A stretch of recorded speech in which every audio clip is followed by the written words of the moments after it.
안녕하세요. 경기도에 살고 있는 30대 중반 주부입니다. 주부라는 말이 하나의 온전한 가정을 이루고 있는 것처럼 느껴지네요. 전 아니거든요. 최근 이혼했답니다. 그런데 지금 직장을 다니는 것도 아니고 초등학교 입학한 아이를 두고 살림을 하고 있으니 제 현실을 잘 반영하는 말이라 딱히 다른 단어가 떠오르지 않네요. 모든 상황을 정리하고 나서 이제 일상으로 돌아가야 하는데 아직은 그 충격에서 온전히 벗어나지 못하고 제자리에 머문 것 같습니다. 깔끔하게 마무리도 했는데 너무 폭풍처럼 휩쓸고 간 지난 1년, 지금도 꿈같이 느껴지네요. 정아야, 나 미애야. 오늘 점심에 차 한잔 했으면 하는데 시간 괜찮아? 할 이야기가 있어서. 기억을 더듬어 보면 그날은 유난히 화창했던 4월의 어느 날 아침이었습니다. 그날은 아이와 신랑이 출근하고 오랜만에 아침부터 부지런 떨어 청소를 다 끝내놓은 날이었어요. 햇살이 유독 따뜻하게 느껴지고 해도 맑아 이불 빨래를 돌려야 하나 생각하던 날이라 더 기억에 남아요. 왜 그런 날 있잖아요. 돌이켜보면 늘 같았던 일상일지 모르는데 조금 더 특별하고 좋게 느껴지는 날이요. 그날이 저에겐 그랬어요. 창밖 벚꽃나무 하나 둘 꽃이 피기 시작했거든요. 올해는 봄이 오는지도 모르고 이르게 핀 벚꽃 때문에 꽃구경도 제대로 못해서 더 뚜렷하게 기억에 남을지 모르겠네요. 차 한 잔을 내리고 거실 책상에 앉아 창밖을 보고 있는데 모르는 번호로 연락이 왔습니다. 원래 잘 안 받는데 저도 모르게 손이 가더라고요. 전화를 받았더니 고등학교 동창이었습니다. 단체톡에 존재하고 있지만 연락처는 별도로 모르는 그런 친구였거든요. 동창 모임으로 15명 정도가 있고 정기적으로 모임을 하지만 모든 친구들이 나오는 것도 아니었어요. 학창 시절에도 대면대면 졸업하고도 대면대면했던 사이인데 어떻게 번호를 알았는지 할 이야기가 있다며 저를 보자고 했습니다. 그렇게 약속 자리에 갔어요. 전화해서 놀랐지. 우리 사이에 일상적인 이야기를 할 것도 아니고 돌리지 않고 이야기할게. 나도 말을 해야 하나 말아야 하나 고민 많이 했어.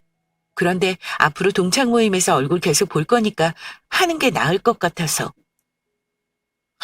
뭔 이야기를 이렇게 돌려 해. 내 남편 바람이라도 펴?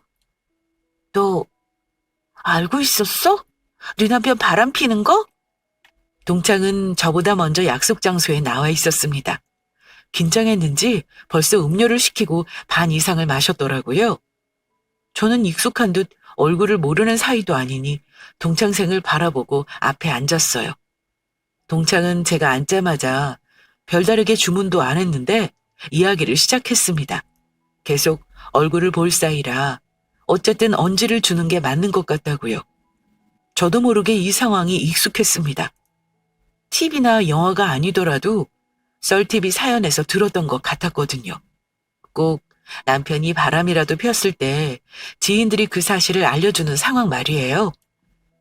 긴장을 풀 겸 저도 모르게 우스갯소리처럼 혹시 그런 거 아니냐며 이야기를 꺼냈습니다. 그런데 예상외로 동창생은 두 눈을 동그랗게 뜨며 당황했어요. 무슨 소리야? 진짜 내 남편이 바람이라도 핀다는 거야? 네가 우리 남편 얼굴을 어떻게 알고? 왜 몰라? 결혼식에도 갔고 작년 모임에 너 늦게 오면서 신랑이 태워다 줬잖아. 나도 마침 늦게 들어오던 터라 입구에서 인사하고 다음에 식사하자는 인사도 예의상 주고받았는데 알지. 분명 네 남편이야. 그래, 내 남편이 확실하다니까 이야기나 들어보자. 어디서 만났길래 내 남편이 바람핀다고 확신하고 나에게 이렇게 전화를 했는지 듣고 판단할게. 기분 안 좋은 거 알아.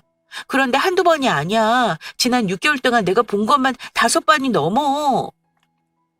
그렇게 자꾸 드문드문 이야기하면 내가 어떻게 알아들어? 제대로 어디서 봤는지 알려줘야 할 거 아니야.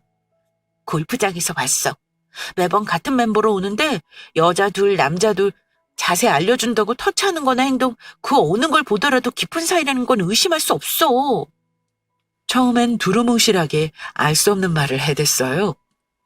제대로 이야기하라는 말에 하나둘 자신이 본 것을 알려주더라고요. 골프장에서 만났고 늘 같은 멤버로 온다는 말을 듣는데 짐작 가는 사람들이 있었어요. 남편은 사업을 하고 있었는데 사업자 자주 만난다는 거래처 사장이랑 사장 여동생이 있었거든요. 사장 여동생이 2명이라 같이 나올 때도 있고 혼자 나올 때도 있다는 말에 크게 신경 쓰지 않았습니다. 남편 사업에 큰 영향력이 있는 사장이고 별다르게 술을 좋아하는 것도 아니라 골프만 치면 거리 유지하는 데 큰 문제가 없다고 알고 있었거든요. 그래서 속으로 좀 웃음이 났어요. 내가 모르는 사이도 아니고 알고 있는데 이걸 바람이라고 이렇게 알려줄 정도면 이 친구도 좋은 친구는 아니라고 생각했거든요. 남자 둘, 여자 둘이라고 말하니까 누군지 알 것 같아. 남편이 말해줘서 알고 있거든. 남편 사업하는데 거래처 사장이랑 사장 여동생이야.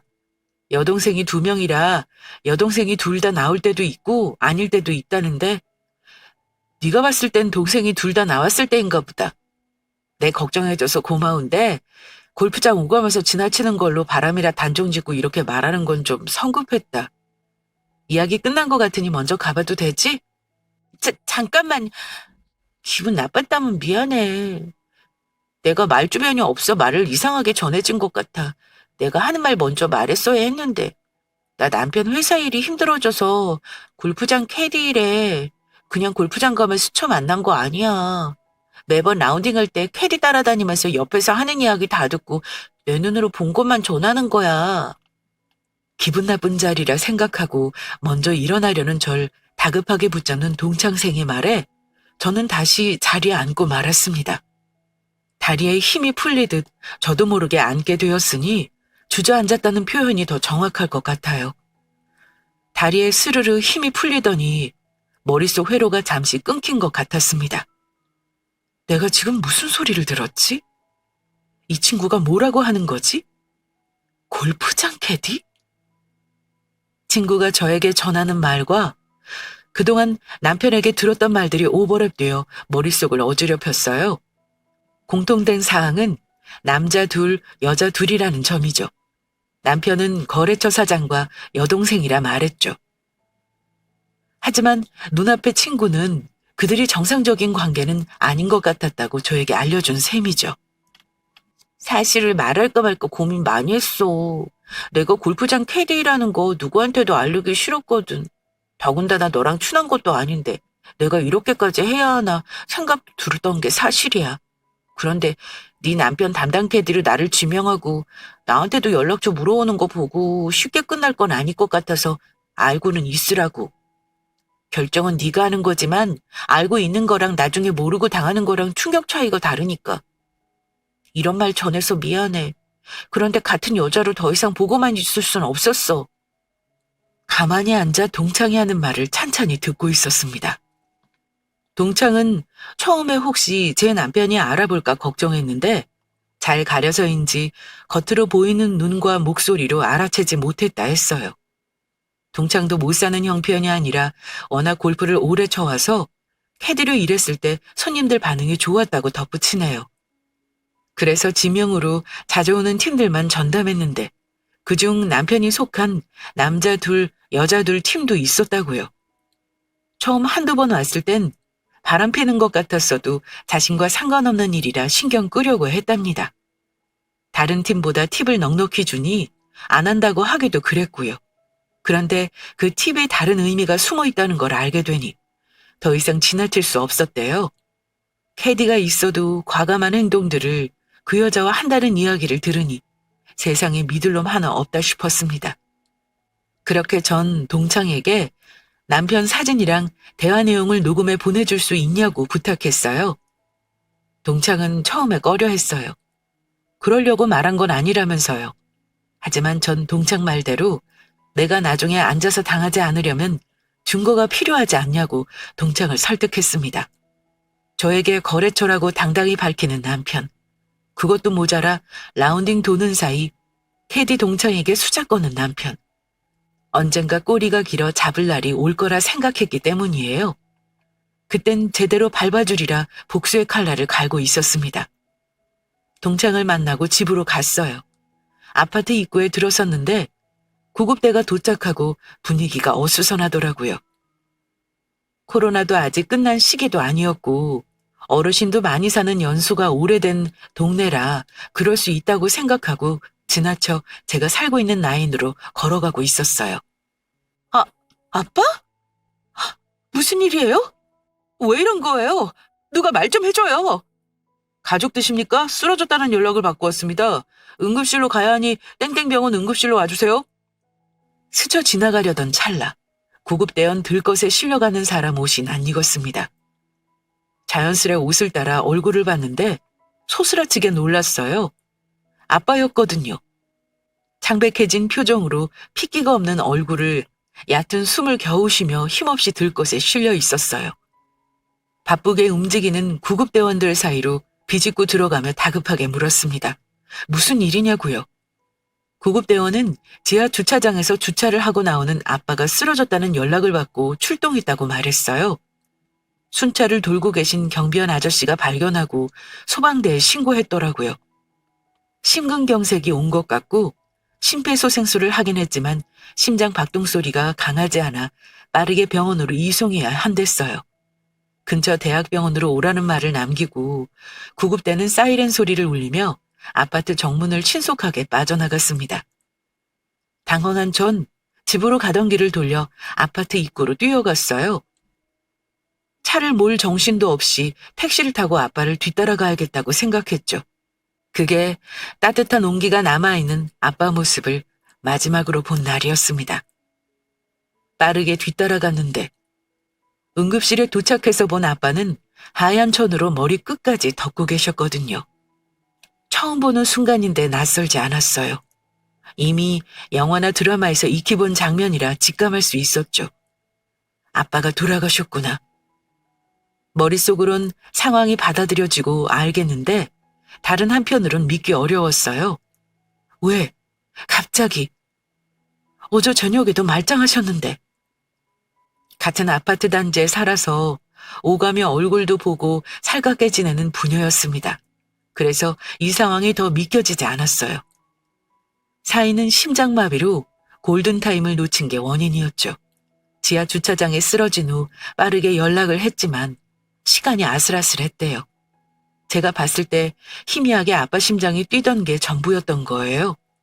힘을 더 내 뛰지 못한 심장은 결국 멈추고 말았습니다. 그렇게 전 아빠와 어떤 이별의 말도 주고받지 못한 채 고아가 되었어요. 고아라는 말은 부모 돌아가신 어린애들한테나 쓰는 말인 줄 알았는데 아니더라고요. 30이 넘어 다 큰 어른이라고 생각했는데 비빌 수 있는 아빠라는 그늘이 한순간에 사라지니 저 역시 고아였어요. 더군다나 결혼한 지 10년 가까이 되는 남편이 바람 폈다는 소리를 듣고 온 날 아빠를 보내 더 서러웠습니다. 빈소를 지키던 3일이 어떻게 지나갔는지 모르겠어요. 눈 뜨면 울고 지쳐 쓰러져 정신을 잃고 반복했던 것 같거든요. 그래도 다행이었던 건 바람핀 사위지만 빈소를 지키는 상주가 있었고 아빠도 한 동네 오래 살아오시는 분들이 많았지만 사업하는 남편으로 빈소가 쓸쓸하지 않았다는 점입니다. 아빠 가는 길이 외롭지 않을 거라는 게 제 마지막 위안이 되었던 셈이네요. 정아야, 잠깐 들어와 차 한잔하고 갈래? 아빠를 보내고 일주일 정도 흘렀을까. 갑작스럽게 마주한 아빠와의 이별이 아직 실감나지 않지만 그래도 산 사람은 어떻게든 사라지더라고요. 동네 슈퍼에 저녁 찬거리를 주문하고 걸어서 집으로 가고 있었습니다. 아파트 입구에 다다를 무렵 부동산 사장님이 저를 불러 세웠어요. 한 동네 오래 살아 저를 어린 시절부터 봐오신 분이셨거든요. 돌아가신 아빠와 친구처럼 지내기도 하셨고요. 마음 같아선 지나치고 싶었는데 저를 걱정해서 그러신다는 걸 아니까 못 이기는 척 문을 열고 들어가 앉았습니다. 마음 잘 추스리고 살아. 약해지지 말고. 네, 감사해요. 산 사람은 어떻게든 사니까 잘 살겠죠. 마음 써주셔서 감사해요. 근데 건물은 왜 팔려고? 정권 바뀌면서 재개발 이야기 오가면 가격 더 오를 수도 있는데 가지고 있는 게 더 나은 거 아니야? 네? 팔다뇨? 아직 상속도 제대로 끝나지 않은 걸로 아는데 건물을 팔 수 있어요? 임자가 있으면 미리 값을 치르고 상속과 맞물려 법적 정리를 할 수 있긴 한데 그게 문제가 아니라 파느냐 안 파느냐가 중요한 거지. 김 사장이 이야기 안 해? 3일장 끝내고 바로 와서 건물 내놓는다고 하던데. 내주시는 차를 마시며 일상적인 이야기를 주고받았어요. 그런데 갑자기 부동산 사장님이 아빠 건물을 왜 파냐는 뉘앙스로 말을 꺼내셨습니다. 놀란 전 무슨 소리냐고 되물었어요. 아직 상속에 대한 부분도 끝난 게 아니고 아빠 건물도 건물이지만 아빠가 살고 있는 아파트도 정리해야 하니까요. 황당한 저와 다르게 부동산 사장님은 법 문제는 어차피 정리하고 해결하면 되는 문제니 크게 신경 쓸 문제는 없다고 했습니다. 오히려 제 남편이 3일장 끝나자마자 부동산에 들려 건물을 내놓는다고 말했다며 정말이냐고 되물으셨으니까요. 워낙 당당하게 말하는 남편 태도에 당연히 저랑 상의하고 내놓을 줄 알았답니다. 그래도 혹시나 싶어 물어는 봐야겠고 전화로 묻는 건 아닌 것 같아 차일피일 눈치 보고 계셨는데 때마침 제가 가게 앞을 지나갔던 거죠. 팔자는 이야기는 했는데 이렇게 빨리 내놓을 줄 몰랐네요. 사장님한테만 말씀하는데 잠깐 보류할게요. 혹시 그 사람이 묻거든 적당히 둘러대 주세요. 정리할 부분이 끝나면 그때 다시 부탁드릴게요. 아셨죠? 그래, 알았다. 김 사장한테는 적당히 둘러대고 모른 척 할게. 일 정리되는 대로 알려줘. 꼭 안 팔아도 되니까 정리할 거 잘 해결하고. 상의 안 하고 남편이 일을 저질렀다는 말은 차마 하기 싫었어요. 대신 정리할 부분이 있어 정리되면 다시 말씀드린다고 둘러댔죠. 그런데 연륜은 무시 못하는 것 같았습니다. 별다른 말을 하지 않고 돌려 이야기했는데 부동산 사장님은 저에게 더 묻지 않았거든요. 오히려 저희 부부의 이상 기운을 감지하신 것 같았죠. 별다르게 묻지 않을 테니 일이 정리되면 다시 알려달라고 말씀하셨습니다. 팔지 않아도 된다는 말을 덧붙이셨고요. 건네주신 차를 다 마시지도 않고 부동산을 나오는데 딱 한 가지 생각이 머릿속을 차지했습니다. 기어이 네가 끝을 보는구나 싶었던 거죠. 집으로 들어간 전 퇴근하는 남편을 기다리며 머릿속으로 하나둘 정리해 나가기 시작했어요. 사업한다고 말하고 바람을 핀 것도 모자라 허망하게 아빠를 보낸 저에게 동의 없이 아빠 건물을 내놓는 남편. 아무리 생각해도 그냥 이혼해주는 건 너무 쉽다는 생각이 들었습니다. 괘씸죄가 추가된 셈이죠.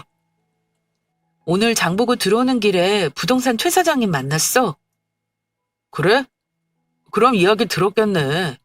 당신 정신없어서 임자 나오면 계약할 때나 말하려 했는데 부동산 사장님이 다 말했겠네. 그치? 정말 아빠 건물 팔 거냐고 물으셔서 아직 유산 상속 처리 못했다고 말했어. 나한테 상의도 안 하고 매물 올린 건 너무한 거 아니야? 미안. 미안해, 여보. 근데 어차피 아버님 건물 우리 건물 되니까 가지고 있으면 뭐해? 투자를 해서 더 크게 불려야지. 당신은 집에서 살림만 하니까 세상 어떻게 돌아가는지 잘 모르잖아. 종잣돈이 없는 것도 아니고 이미 눈덩이처럼 커진 종잣돈이 있으면 그거 그대로 가지고 있는 게 더 바본 거야. 나만 믿어. 최대한 비싸게 팔아볼게. 남편은 제가 상속받을 아빠 건물이 마치 자기 건물이 된 양 마냥 떠들어댔습니다. 그 대화에는 아빠가 돌아가시고 허망할 저에 대한 배려는 물론 상의 없이 아빠 건물을 매물로 올린 것에 대한 미안함은 당연히 없었어요. 오히려 남편은 해야 할 일을 빠르게 처리한 자기 자신에 대한 자부심만 느껴질 뿐이었습니다. 그렇지 않아도 사업 투자받아 더 키우고 싶었는데 마땅한 자금이 없어 고심하고 있었대요. 사업 자금을 투자받는 것도 가진 게 있는 만큼 끌어올릴 수 있는 거라고 덧붙였죠. 그런데 위기가 기회라고 이렇게 좋은 기회가 생겼는데 그걸 가만히 넋놓고 바라보는 걸 아니래요. 그러면서 제가 집에서 살림만 하고 살아 사회 돌아가는 걸 모르니 자기만 믿고 있으라는 말을 하는데 우습더라고요. 집에서 살림만 한다 생각해서 바람 폈구나 라는 말이 목구멍까지 올라오는데 참았어요. 제가 가지고 있는 비장의 카드인데 그 카드를 벌써 꺼낼 수는 없으니까요. 그걸 지금 파는 게 맞아? 몇 년 더 가지고 있으면 이득이라는 소리도 부동산 아저씨가 하시던데 정권 바뀌고 재개발 이야기도 있으면 더 올라갈 수 있다고. 이렇게 순진하다니까. 건물이라는 게 주변 사는 사람들이 있어야 활성화되는데 재개발 들어오면 주변 집들 다 부시는데 건물이 유지가 돼? 그런 이야기 오가고 뭔가 시작하기 전에 파는 게 맞지. 잠깐만 전화 좀 받고. 아이고 진짜라니까요. 속고만 사셨나. 제가 그동안 헛소리하는 거 봤어요. 주소 찍어 드릴게요. 확인해 보세요. 그렇게 몇 년 동안 저랑 거래처로 만나셨으면서 저 못 믿으세요? 없는 거 지어서 말하지 않는 성격이라는 거 아시잖아요. 돌아가신 장인어른 건물이에요. 외곽에 있지만 상가가 지하부터 4층까지 8개가 있을 정도로 규모가 작지 않아요. 가게 월세만 해도 1,000만 원이 우습고요. 매수하면 투자하신 금액 이상 버시는 거라고요. 주소 보내드릴 테니까 시세나 확인해 보시고 빨리 결정하세요. 저도 무리해서 너무 많이 투자받는 건 부담이니까 정해진 금액까지만 받을 생각입니다. 네네, 끊습니다. 여하튼 지금 파는 게 맞는 거야. 나만 믿어. 시세보다 더 비싸게 팔아볼 테니. 남편은 이미 사업자 만나는 사람들 여기저기 말한 것 같았어요. 저랑 이야기하는 그 짧은 순간에도 전화와 묻는 사람들이 있을 정도였거든요. 전화 오는 사람들에게 말하는 내용들이 가증스럽고 뻔뻔하게 들렸어요. 돌아가신 장인어른 건물이다. 규모가 작지 않다. 월세가 1,000만 원 이상이다. 투자 가치가 있다. 남편 자신도 과한 욕심을 싫어해 적당히 투자받을 거다라는 말로 이미 청사진을 완성했더라고요. 그 모습을 가만히 보고 있었습니다. 제가 어떻게 하지 않아도 남편은 신나서 자기 무덤을 파고 있었으니까요. 앞으로 어떤 미래가 펼쳐질지 제 눈앞엔 선한데 남편은 전혀 다른 미래를 꿈꾸고 있었죠. 남편이 바람핀다는 사실을 알았을 때 갑자기 아빠를 떠나보냈던 순간에 억울함, 답답함 같은 것들이 모두 한순간에 해소되는 것 같았어요. 적어도 그 순간 그런 남편을 보는데 답답한 마음이 뻥 뚫어지는 것 같은 착각이 들었거든요. 그 끝을 알고 있는 전 남편이 지을 표정을 상상하며 저도 모르게 흐뭇하게 바라보고 있었습니다. 정아야, 여기 별도로 파일을 정리했어. 녹음 파일도 있고 사진도 날짜별로 정리했어. 그리고 어제 네 남편 팀이 마지막이라 마무리하고 퇴근하다 골프장 앞 모텔에서 둘이 나오는 걸 봤어. 급하게 핸드폰으로 찍고 모텔에 들어가 CCTV 영상 확인할 수 있냐고 물어서 확인도 했어. 그것도 파일에 넣었으니까 잘 살펴봐.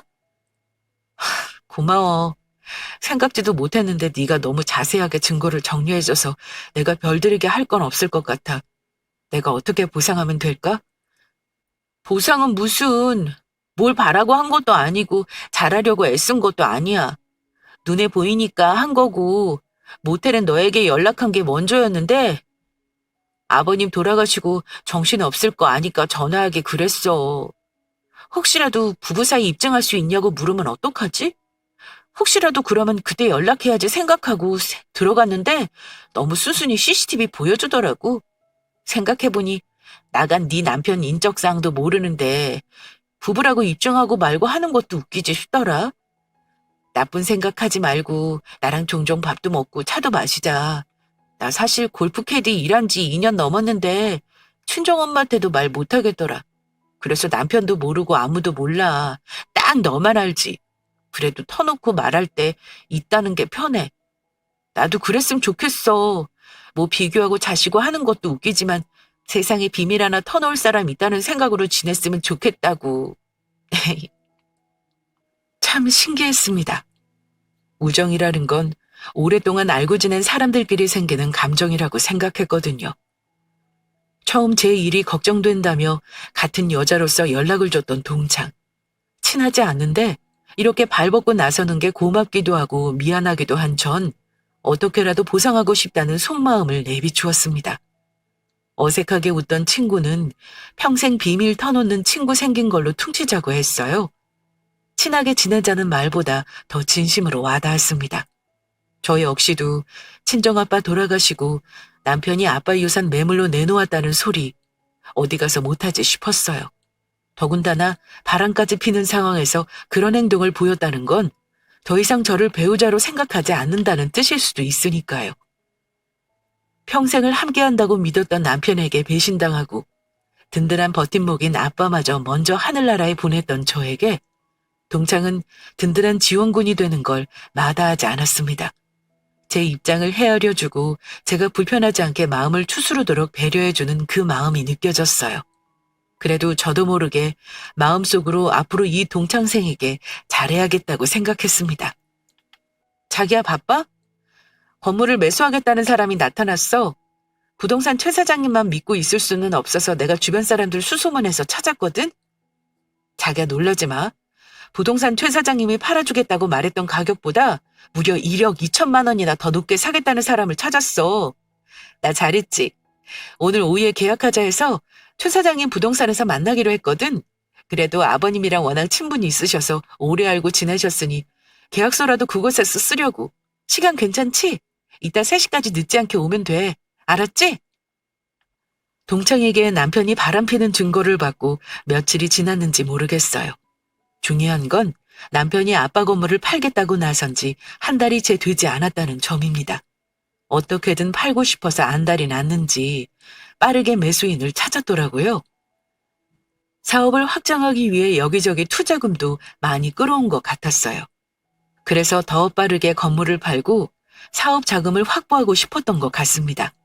그 사이 전 아빠 건물을 상속받고 세금 문제도 처리하는 등 바빴어요. 아빠가 살았던 집도 내놓았는데 그건 크게 신경 쓰지 않은 것 같았습니다. 아빠 건물이 투자 가치도 있고 남들에게 말할 때 더 있어 보이니 그랬겠죠. 허파에 바람이 잔뜩 들어간 채 명주를 앞당기고 있었어요. 전 크게 한 것도 없는데 스스로 무덤을 파고 제 발로 들어간 격이니까요. 조용히 거실에 앉아 시계를 보고 있었습니다. 머릿속으로 어떻게 이야기를 꺼내야 할지 저도 모르게 하나둘 생각하고 있었어요. 어떤 말들로 간단하지만 내 마음을 속 시원하게 전달할 수 있을지 머릿속에 한번 그려보게 되더라고요. 결론은 천천히 남편 이야기를 듣고 설레발치며 매수자에게 건물을 파는 계약서를 작성하고 난 뒤에 터트리자였습니다. 뜸을 들이고 뒤늦게 터뜨릴 때 충격이 더 클 테니까요. 아빠 건물을 상속받은 전 당연히 자녀인 저이고 명의 역시 제 이름이기에 마지막 칼은 결국 제가 빼야 했어요. 남편에게 전화를 받은 시간이 오전이었는데 약속 시간까진 4시간 이상 남아 있었습니다. 전 점심을 먹는 것도 잊은 채 머릿속으로 수없이 장면을 그려봤어요. 침착하게 끝내자. 언성을 높이지 말자. 차갑고 냉정하게 말하자며 저를 세뇌하고 있었습니다. 김 변호사님 저예요. 오늘 3시라는데 같이 가주실 수 있죠? 지난번 말씀드렸던 그 부동산이에요. 네, 알겠습니다. 3시에 거기서 뵐게요.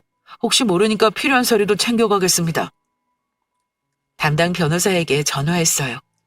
바람핀다는 건 알고 처음으로 연락했던 변호사였습니다. 이혼 전문 변호사지만 로펌으로 운영하는 곳이라 유산 상속과 남편이 하고 있는 일들이 사기죄로 처벌이 가능할지에 대한 부분들을 상담받을 수 있었어요.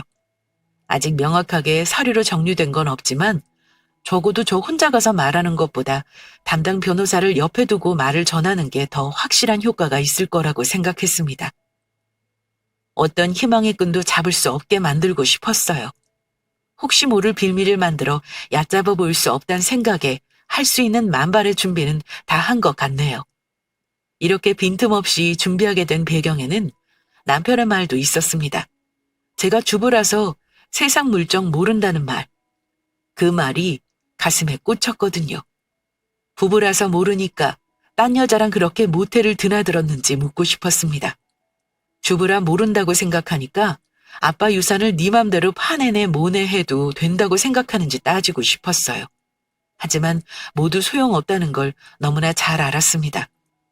애초에 그런 생각이 있고 배려가 있었다면 하지 않았을 테니까요. 나라는 사람을 투명인간 취급하고 배우자에 대한 신뢰 믿음을 무참히 짓밟아버린 그 대가를 혹독하게 되돌려주고 싶었습니다. 무시했던 만큼 빈틈없이 반격해 손쓸 틈도 없이 모든 걸 빼앗고 싶었어요. 자기야 왔어? 우리도 좀 전에 도착해서 이야기 나누고 있었어. 인사해. 우리 건물 매수하신다는 사장님이셔. 거래처 건너 아시는 분인데 그렇지 않아도 이 지역에 살 건물을 찾고 있었대. 들으신 게 있으셔서 전혀 비싼 가격이라 생각하지도 않으신다는 거 있지? 옆에 계신 분은 누구야? 아, 인사해. 아빠 건물 유산으로 받으면서 세금 관련 법 문제 처리해 주신 변호사님이셔. 최 사장님이 부동산 관련해서 계약서 잘 해주시겠지만 혹시 내가 놓치는 부분이 있으면 안 되니까 변호사님께 같이 가자고 했어. 아, 그랬어. 잘했네. 워낙 큰 돈이 오가는 거니까 확실하게 하면 좋지. 안녕하세요. 박정아 씨 남편 되는 사람입니다. 잘 부탁드려요. 앞으로 자주 뵐 수 있을 것 같네요. 오늘 계약에 대한 이야기는 전에 들으셨죠? 네, 말씀하세요. 오늘 나누실 부분에 관한 이야기는 오면서 전해 들었습니다. 편하게 나누실 말씀 나누시고 필요하실 때 질문 주시면 답해드리겠습니다. 그럼 전 옆에 앉아 있겠습니다. 약속한 시간이 되어 부동산으로 갔습니다. 그곳엔 이미 남편과 매수한다는 사람 그리고 부동산 최 사장님이 앉아 계셨어요. 멀리서 보이는 남편 모습은 얼마나 이 순간을 기다렸는지 한눈에 보였습니다. 부동산에 들어가지 않아도 이미 들떴다는 게 눈에 보였거든요.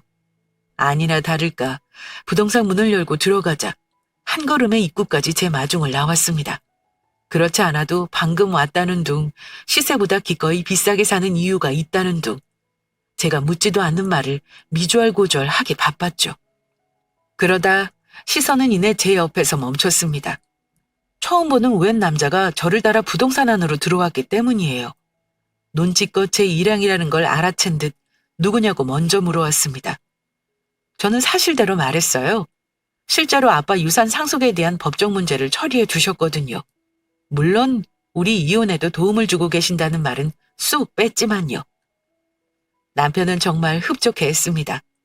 변호사를 끼고 문제를 처리해야 할 정도로 이젠 상류층의 삶이 되었다고 생각하는 것 같았죠. 그러더니 남편은 이내 당당하게 변호사에게 악수를 청했습니다. 그렇게 인사를 주고받고 부동산 소파에 앉아 본격적인 이야기를 주고받게 되었어요. 저와 남편, 매수자와 부동산 최 사장님, 그리고 이혼 전문 변호사, 이렇게 5명이요. 여기 건물에 관한 서류니 꼼꼼하게 훑어보세요. 제가 정화 선대인께서 그 건물 매수하셨을 때부터 건물 관리까지 다 맡아서 해서 하자 없다는 건 보증할 수 있습니다.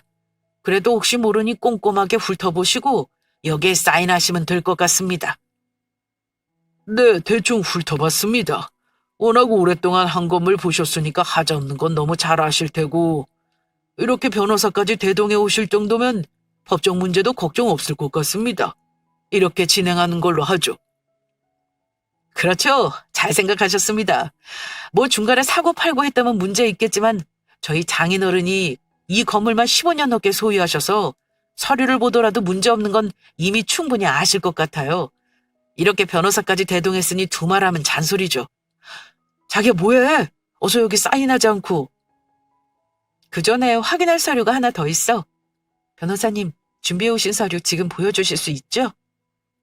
네, 그럼요. 여기 있습니다. 여기 계신 박정아 씨 남편 되는 김상혁 씨가 외도했다는 증거입니다. 그리고 아직 유산 상속이 이루어지지 않은 상태에서 배우자 동의 없이 상속 예정인 건물을 매물로 올렸기에 사기죄가 성립됩니다. 이에 박정아 씨는 이혼을 신청하셨고 건물은 매도하지 않겠다고 의견을 명확히 주셨습니다. 지금부터 박정아 씨에게 하실 모든 말씀은 저를 통해서 하셔야 할 겁니다. 변호사는 준비해온 서류 봉투에서 하나씩 필요한 서류를 꺼내서 말했습니다. 서류가 하나씩 나올 때마다 남편 얼굴은 점점 굳어가고 있었어요. 결정적인 부분은 바람을 폈다는 증거가 나왔던 순간이 아니었습니다. 제가 매도하지 않겠다는 말을 변호사가 전했을 때였어요. 투자받은 금액과 매도의 차액으로 더했을 이익들을 생각만 했는데 이렇게 한순간에 물거품이 될 줄은 꿈에도 몰랐을 테니까요. 전 아무 말도 하지 않았습니다. 변호사가 제가 하고 싶은 말들을 조목조목 서류를 들이밀며 해주셨기 때문이에요. 에이, 이게 뭔가? 김 사장이 이런 사람이었나? 먼저 가보겠네. 사장님! 저기야, 아니지. 아니라고 해줘. 오해야. 어딘가 오해가 있었을 거야. 미안해. 내가 잘못했어. 그러려고 그랬던 게 아니야. 정말이야. 딱 한 번이었어. 그동안 사업하면서 많은 유혹들이 있어도 다 잘 버텼는데 정말 사진 찍힌 날 딱 한 번이었다고. 난 너밖에 없어. 아버님 유산 판다고 해서 화가 많이 났어? 안 팔아도 돼. 우리 그동안 아무 문제 없었잖아. 준서 준이도 있는데 이혼이라니. 아니지, 어? 자기야, 말 좀 해봐. 변호사님 하신 말씀 들었지? 앞으로 나에게 할 말 있으면 변호사님 통해서 해. 난 더 이상 당신에게 할 말 없어. 웃기더라고요. 떨지 않으려 그렇게 몇 시간이나 앉아 점심도 거르고 이 순간을 머릿속에 그렸는데 너무 허무하게 정리되었어요.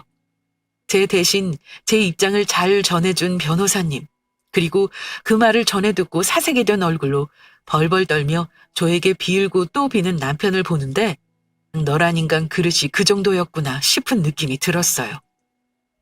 그 어떤 상처 주는 말보다 바닥 끝까지 금전적으로 끌어내리면 충분히 뼈저리게 후회하는 족속이라는 걸 이제서야 안 거죠. 그렇게 이혼했습니다. 욕심을 내지 않았다면 이혼해도 운영하는 데 큰 지장이 없었을 거예요. 사업수단이 좋아 더 크게 확장하진 못해도 유지하는 데 큰 어려움은 없었거든요. 그런데 욕심이 크면 화를 부른다고 친정아빠 돌아가시고 상속받을 유산이 탐나 사업을 키우려 했던 게 독이 되었죠. 정아야, 속 시원해? 네 전 남편 완전 나락으로 떨어졌어. 네 남편과 다니던 골프 멤버들 남편만 빠지고 여전히 구성원 바꿔 우리 클럽 오거든? 남편 사업하는 바닥에 소문 쫙 난 것 같아. 갚아야 할 빚이 산더미라 회생할 기미가 없어 파산 신청했대. 업계에서는 돈 갚기 싫으니까 위장 이혼한다는 말도 있고 아예 제기는 꿈도 못 꾸겠더라.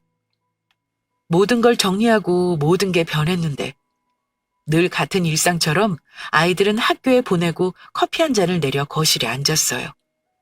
아침부터 친구에게 전화가 왔습니다. 큰 고비를 함께 넘겼다고 이젠 동창이라는 말보다 친구라는 말이 저도 모르게 떠올랐어요. 누구에게 속 시원하게 터놓지 못하는 속내를 터놓지 않아도 옆에서 다 본 친구니 어쩌면 저에게 은인이라 다름없겠죠. 남편은 사업도 망하고 갚아야 할 빚이 많아 파산 신청을 해둔 상태라고 전해주었어요. 이야기를 듣는데 속 시원하더라고요. 빚더미에 앉은 것도 모자라 재기가 어려울 정도로 평판까지 땅으로 떨어졌다는 말에서 그동안 살아왔던 시간들이 보상받는 것 같았습니다. 속 시원하기도 하지만 사실 얼떨떨해요. 그나마 올해는 작년보다 더 일상으로 돌아가는 느낌이 들어 허전함 못 느끼고 바쁘게 하루하루를 사는 것 같네요. 아직 아이들이 어리다 생각해 아빠는 해외로 긴 출장을 가게 되었다며 둘러댔거든요. 저도 알아요. 언제까지 비밀에 둘 수 없고 좀 더 크면 사실대로 말해야 한다는 건 말입니다. 그래도 다행인 건 사업하느라 바빴던 남편의 빈자리가 아이들에게 크게 와닿지 않는다는 점이에요. 아빠를 찾거나 보고 싶다고 우는 일 없이 아이들과 전 늘 같은 하루를 보내는 것 같거든요. 아이들 마음까지 제가 들어갔다 온 게 아니라 모르는 부분도 많을 거예요. 그래서 더 많이 보듬어주고 챙겨주려고요.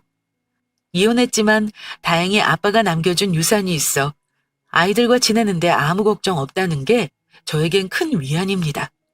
시간이 좀 더 지나고 현실이 익숙해지면 친구 불러 한잔하려고요. 그런 날이 빨리 오길 소망하며 긴 글 마무리할게요. 들어주셔서 감사합니다.